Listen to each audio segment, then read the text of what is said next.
आज की ये वीडियो आपके मन को बहुत शांति देगी और अगर आप अतीत की यादों से परेशान हैं तो इस वीडियो को आखिर तक जरूर देखना। आज रात जब आप सोएं तो स्मरण पूर्वक यह ख्याल लेकर सोएं कि जो बीत गया वह बीत गया और इन 3 दिनों में मैं बीते हुए को बार बार मन पर नहीं लौटने दूंगा। इन 3 दिनों में जो सामने होगा उसको जीऊंगा और जो बीत गया उसको छोड़ दूंगा।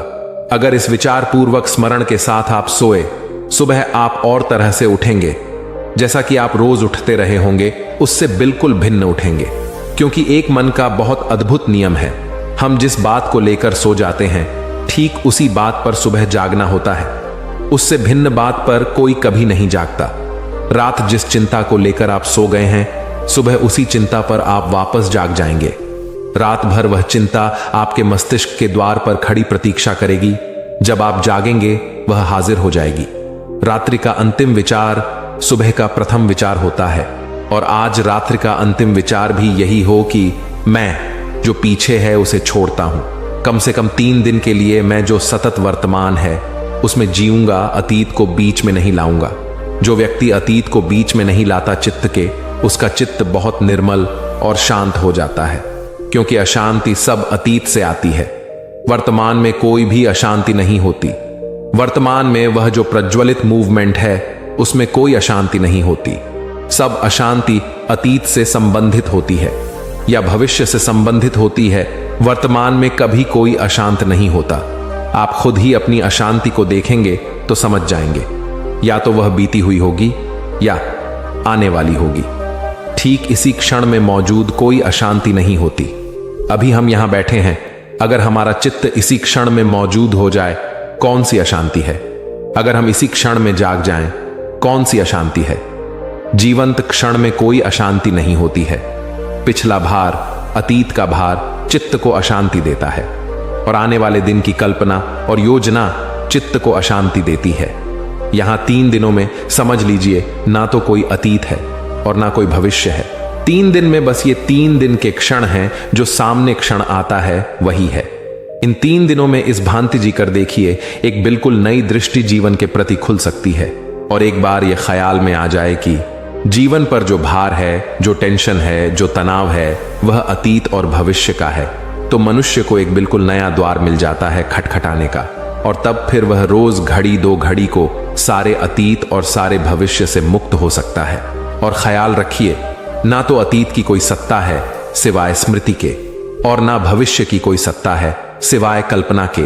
जो है वह वर्तमान है। इसलिए किसी भी दिन परमात्मा को या सत्य को जानना हो तो वर्तमान के सिवाय और कोई द्वार नहीं है। अतीत है नहीं, जा चुका। भविष्य है नहीं, अभी आया नहीं है। जो है, जिसकी सत्ता है, वह है वर्तमान। इसी क्षण में सामने मौजूद क्षण ही वह है। इस मौजूद क्षण में अगर मैं पूरी तरह मौजूद हो सकूं तो शायद सत्ता में मेरा प्रवेश हो जाए। तो शायद जो सामने दरख्त खड़ा है, ऊपर तारे हैं, आकाश है, चारों तरफ लोग हैं, इन सब के प्राणों से मेरा संबंध हो जाएगा। उसी संबंध में मैं जानूंगा उसको भी जो मेरे भीतर है और उसको भी जो मेरे बाहर है। इन 3 दिनों में अगर हमने थोड़ा सा भी समझ पूर्वक जीने की कोशिश की तो क्षण क्षण में जीने की कोशिश करेंगे। यह मेरा पहला निवेदन है। जब भोजन कर रहे हों तो सिर्फ भोजन करें। भोजन के पहले की बात भूल जाएं और साथ में भोजन करें और सारा चित्त और सारे प्राण भोजन करने में ही तल्लीन हो जाएं। वे यहां वहां डूबते हुए ना हों। अभी तो यह होता है कि हम जब भोजन करते हैं तब चित्त कहीं और होता है। घर में होता है, दुकान में होता है। जब दुकान में होते हैं तब वह भोजन कर रहा होता है। जब बाजार में होते हैं तब चित्त घर होता है। जब घर में होते हैं तब बाजार में होता है। मतलब यह कि जहां हम होते हैं वहां हम कभी नहीं होते हैं। और जीवन में यह खंडित स्थिति बड़ी खतरनाक है कि जब हम सोते हैं तब चित्त दिन में जो उसने किया उसका स्मरण करता है, सपने देखता है। जो हम दिन में काम करते हैं तो रात जो सपने अधूरे हैं, चित्त उन सपनों को पूरा करता है। चित्त पूरे वक्त अनुपस्थित है, एब्सेंट है जहां हम हैं। तो हमारा जीवन से संबंध कैसे होगा? जब हम किसी को प्रेम कर रहे हैं तब चित्त हमारा कहीं और है, तो जीवन में प्रेम कैसे होगा? और इसीलिए हम जीवन भर अनुभव करते हैं कि हम प्रेम चाहते हैं कि करें और हम चाहते हैं कि कोई हमें प्रेम दे, लेकिन ना तो हम प्रेम कर पाते हैं और ना कोई हमें प्रेम दे पाता है। प्रेम के लिए जरूरी है कि हम वर्तमान में हों, लेकिन जब हम प्रेम करते हैं तब चित्त कहीं और होता है, और जहां चित्त प्रेम करते वक्त होता है, जब हम वहां आ गए तो चित्त वहां होता है जहां उसे प्रेम करते वक्त होना चाहिए था। ऐसे जीवन में सारी चीजें टूट गई हैं। हम कहीं हैं, चित्त कहीं है।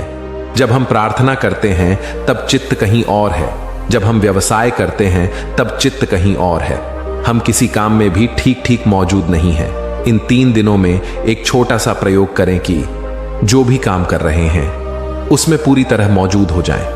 अभी रात को यहां से जाकर सोएं तो पूरी तरह सोएं। पूरी तरह सोने का मतलब यह है कि सोते वक्त इस भांति सोएं कि सारा काम समाप्त हुआ। अब सिवाय सोने के और कोई भी काम नहीं है। अब मैं अपने पूरे प्राणों से सोने जा रहा हूं और मेरे पूरे प्राण सिर्फ सोने के काम को करें और कोई भी काम नहीं है। उसी भांति सोएं। सुबह स्नान करें तो इस भांति स्नान करें कि स्नान करते वक्त आपका पूरा व्यक्तित्व स्नान कर रहा है। आपका चित्त कहीं और नहीं भागा जा रहा है। थोड़े ही दिन स्मरण पूर्वक अगर हम चित्त के साथ सजगता बरतें तो बहुत कठिन नहीं है कि एक दिन वह घड़ी आ जाए कि हम जो काम कर रहे हों उसमें हम पूरी तरह मौजूद हो जाएं। बुहारी लगा रहे हों तो पूरी तरह मौजूद हो जाएं, और अगर बुहारी लगाते हुए भी कोई पूरी तरह मौजूद हो जाए तो उसे बुहारी लगाने में वही आनंद उपलब्ध होगा जो किसी बड़े से बड़े योगी को ध्यान करने में उपलब्ध हुआ है। कोई फर्क नहीं रह जाएगा। ध्यान का एक ही अर्थ है कि हम जो कर रहे हैं उसमें हमारा चित्त पूरी तरह मौजूद है, पूरी तरह लीन है, उससे बाहर नहीं है। कोई भी छोटा काम, अभी यहां से उठकर आप कमरे की तरफ जाएंगे तो चलेंगे रास्ते पर, तो इस भांति चलें कि चलने के सिवाय और कोई क्रिया आपके चित्त में नहीं हो रही, बस सिर्फ चल रहे हैं। चलना ही रह जाए और आप मिट जाएं। अगर चलना ही रह जाए और आप मिट जाएं तो आपके कमरे तक जो 100 कदम उठाए जाएंगे वे 100 कदम परमात्मा के निकट ले जाएंगे, और उन 100 कदमों में ही आपको पता चलेगा कि चित्त तो अपूर्व रूप से शांत हो गया है। जीवन में 24 घंटे जो भी हम कर रहे हैं उसके साथ इतनी आत्मलीनता, इतना आत्मसात हो जाना जरूरी है कि हम मिट जाएं और वही रह जाएं जो हम कर रहे हैं। चाहे वह काम कितना ही छोटा क्यों ना हो, बड़ा क्यों ना हो, जो भी काम हो उसमें हम डूब सकें पूरे। यह डूबना इन 3 दिनों में एक छोटा सा प्रयोग करें, और मैं कह रहा हूं 24 घंटे जो भी आप कर रहे हैं उसमें उसका ध्यान रखें। इन 3 दिनों में ही एक बुनियादी फर्क अनुभव होगा। एक बात ख्याल में आएगी, आज रात सोने से ही शुरू कर दें। वह अभी दूर है, जब यहां से उठकर जाएं तभी शुरू कर दें।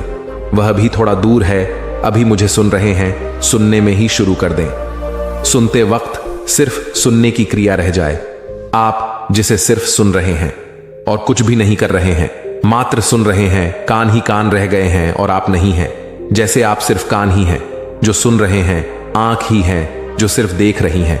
अगर इस सुनने की क्रिया को भी इतनी शांति से और इतनी लीनता से सुने तो कुछ और सुनाई पड़ेगा। तब शायद वही सुनाई पड़ जाए जो मैं आपसे कह रहा हूं।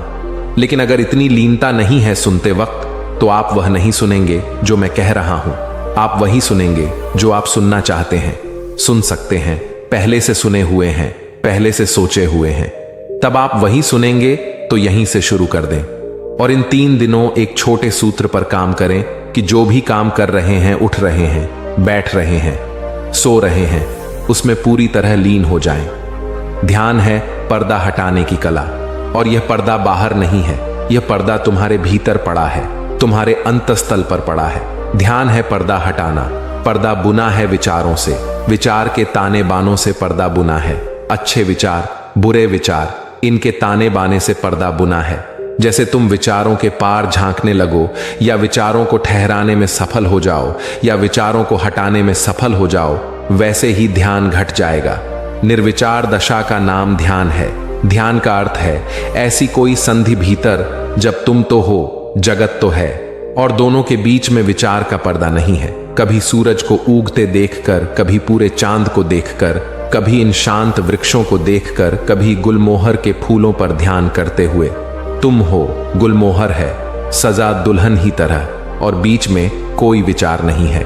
इतना भी विचार नहीं कि यह गुलमोहर का वृक्ष है, इतना भी विचार नहीं कि फूल सुंदर हैं, इतना भी विचार नहीं, शब्द उठ ही नहीं रहे हैं। अवाक, मौन, स्तब्ध तुम रह गए हो। उस घड़ी का नाम ध्यान है। पहले तो क्षण क्षण को होगा, कभी कभी होगा, और जब तुम चाहोगे तब ना होगा, जब होगा तब होगा। क्योंकि यह चाह की बात नहीं, चाह में तो विचार आ गया, यह तो कभी कभी होगा। इसलिए ध्यान के संबंध में एक बात ख्याल से पकड़ लेना, खूब गहरे पकड़ लेना, यह तुम्हारी चाहत से नहीं होता है। यह इतनी बड़ी बात है कि तुम्हारे चाहने से नहीं होती है। यह तो कभी कभी अनायास किसी शांत क्षण में हो जाती है। तो हम करें क्या? ध्यान के लिए हम करें क्या? ध्यान क्या है? कैसे करें? ध्यान के लिए हम इतना ही कर सकते हैं कि अपने को शिथिल करें, दौड़ धाप से थोड़ी देर के लिए रुक जाएं, घड़ी भर को 24 घंटे में सब आपाधापी छोड़ दें, लेकर तकिया निकल गए, लेट गए लान पर, टिक गए वृक्ष के साथ, आंखें बंद कर लीं, पहुंच गए नदी तट पर, लेट गए रेत में, सुनने लगे नदी की कलकल। मंदिर मस्जिद जाने को मैं कह ही नहीं रहा हूं, क्योंकि पत्थरों में कहां ध्यान। तुम जीवंत प्रकृति को खोजो। इसीलिए बुद्ध ने अपने शिष्यों को कहा, जंगल चले जाओ, वहां प्रकृति नाचती है चारों तरफ। 24 घंटे वहां रहोगे, कितनी देर तक बचोगे? कभी ना कभी तुम्हारे बावजूद किसी क्षण में अनायास प्रकृति तुम्हें पकड़ लेगी। एक क्षण को संस्पर्श हो जाए, एक क्षण को द्वार खुल जाए, एक क्षण को पर्दा हट जाए, तो ध्यान का पहला अनुभव होगा। मेरी बात को ख्याल में ले लेना। ध्यान को सीधा सीधा नहीं किया जाता, बाधा ना दो। इसीलिए तो मैं कहता हूं, नाचो, गाओ। नाचने और गाने में तुम लीन हो जाओ। अचानक तुम पाओगे, हवा के झोंके की तरह ध्यान आया, तुम्हें नहला गया, तुम्हारा रोआं रोआं पुलकित कर गया, ताजा कर गया। धीरे धीरे तुम समझने लगोगे इस कला को। ध्यान का कोई विज्ञान नहीं है, कला है। धीरे धीरे तुम समझने लगोगे कि किन घड़ियों में ध्यान घटता है, उन घड़ियों में मैं कैसे अपने को खुला छोड़ दूं। जैसे ही तुम इतनी सी बात सीख गए, तुम्हारे हाथ में कुंजी आ गई। इसलिए मेरे सूत्र अनूठे हैं। मैं तुमसे कहता हूं, जब तुम्हारा मन बहुत सुखी मालूम पड़े, कोई मित्र आया है, बहुत दिनों बाद मिले हैं, गले लगे हैं, गपशप हुई है, मन ताजा है, हल्का है, खूब प्रसन्न हो तुम, इस मौके को छोड़ना मत। बैठ जाना एकांत में। इस घड़ी में सुख का सुर बज रहा है, परमात्मा बहुत करीब है। सुख का अर्थ ही होता है जब तुम्हारे जाने अनजाने परमात्मा करीब होता है, चाहे जानो चाहे ना जानो। सुख जब तुम्हारे भीतर बजता है तो उसका अर्थ हुआ कि परमात्मा तुमसे बहुत करीब आ गया। तुम किसी अनजाने मार्ग से घूमते घूमते परमात्मा के पास पहुंच गए हो। मंदिर करीब है, इसीलिए सुख बज रहा है। इस घड़ी को चूकना मत। इसी घड़ी में तो जल्दी से खोजना, कहीं किनारे पर ही हाथ के बढ़ाने से ही मंदिर का द्वार मिल जाएगा। लेकिन जीवन भर याद करते हैं कि बचपन में बड़ा सुख था। किस सुख की याद है यह? क्या तुम सोचते हो बचपन में तुम्हारे पास बहुत धन था? नहीं था, जरा भी नहीं था। 2-2 पैसे के लिए रोना पड़ता था। 1-1 पैसे के लिए बाप और मां के मोहताज होना पड़ता था। धन तो नहीं था, कोई बड़ा पद था, कहां से होता पद? सब तरह की झंझटें थीं। स्कूल कारागृह था, जहां रोज रोज बांध कर भेज दिए जाते थे, जहां बैठे बैठे परेशान होते थे और कुछ समझ में ना पड़ता था, और हर कोई दबा देता था, बल भी नहीं था, हर एक छाती पर सवार था। तो बचपन में सुख कैसा था? ना धन था, ना पद था, ना प्रतिष्ठा थी, ना कोई सम्मान देता था। सुख हो कैसे सकता था? सुख कुछ और था। तितलियों के पीछे भागने में ध्यान की किरण उतर आई थी। सागर के किनारे शंख सीप बीनने में परम आनंद का क्षण उतरा था। कंकड़ पत्थर बीन लाए थे और समझे थे कि हीरे ले आए, और किस चाल से मस्त होकर आए थे। कुछ भी ना था हाथ में, लेकिन कुछ ध्यान की सुविधा थी। यहूदियों में एक कथा है कि जब कोई बच्चा पैदा होता है तो देवता आते हैं और उस बच्चे के सिर पर हाथ फेरते हैं, ताकि वह भूल जाए उस सुख को जो सुख परमात्मा के घर उसने जाना था। नहीं तो जिंदगी बड़ी कठिन हो जाएगी। दयावश ऐसा करते हैं वे, नहीं तो जिंदगी बड़ी कठिन हो जाएगी। अगर वह सुख याद रहे तो बड़ी कठिनाई हो जाएगी तुलना में। तुम फिर कुछ भी करो व्यर्थ मालूम पड़ेगा। धन कमाओ, पद कमाओ, सुंदर से सुंदर पत्नी और पति ले आओ, अच्छे से अच्छे बच्चे हों, बड़ा मकान हो, कार हो, कुछ भी सार ना मालूम पड़ेगा अगर वह सुख याद रहे। तो यहूदी कथा कहती है कि एक देवता उतरता है करुणावश और हर बच्चे के माथे पर सिर्फ हाथ फेर देता है। उस हाथ के फेरते ही पर्दा बंद हो जाता है, उसे भूल जाता है परमात्मा। सुख भूल गया, फिर यह जीवन के दुखों में ही सोचने लगता है सुख होगा। उस पर्दे को फिर से खोलना है जो देवताओं ने बंद कर दिया है। मुझे तो नहीं लगता कि कोई देवता बंद करते हैं, देवता ऐसी मूर्खता नहीं कर सकते, लेकिन समाज बंद कर देता है। शायद कहानी उसी की सूचना दे रही है। माँ बाप, परिवार, समाज, स्कूल बंद कर देते हैं, पर्दे को डाल देते हैं। ऐसा डाल देते हैं कि तुम भूल ही जाते हो कि यहां द्वार है, तुम समझने लगते हो दीवार है। ध्यान का अर्थ है इस पर्दे को हटाना और इसे अनायास होने दो। इसे कभी कभी तुम्हें पकड़ लेने दो और जब तुम्हें यह तरंग पकड़े तो लाख काम छोड़कर बैठ जाना, क्योंकि इससे बहुमूल्य कोई और काम ही नहीं है। रात हो कि दिन, सुबह हो कि सांझ, फिर मत देखना। कुछ चूकोगे नहीं तुम, कुछ खोएगा नहीं, और अपूर्व होगी फिर तुम्हारी संपदा। और यह संपदा तुम्हारे भीतर पड़ी है, बस पर्दा हटाने की बात है। ध्यान क्या है? ध्यान भीतर पड़े पर्दे को हटाना है। दोस्तों, इस वीडियो को जरूर शेयर करें। हमेशा खुश रहिए, अपना ख्याल रखिए। धन्यवाद।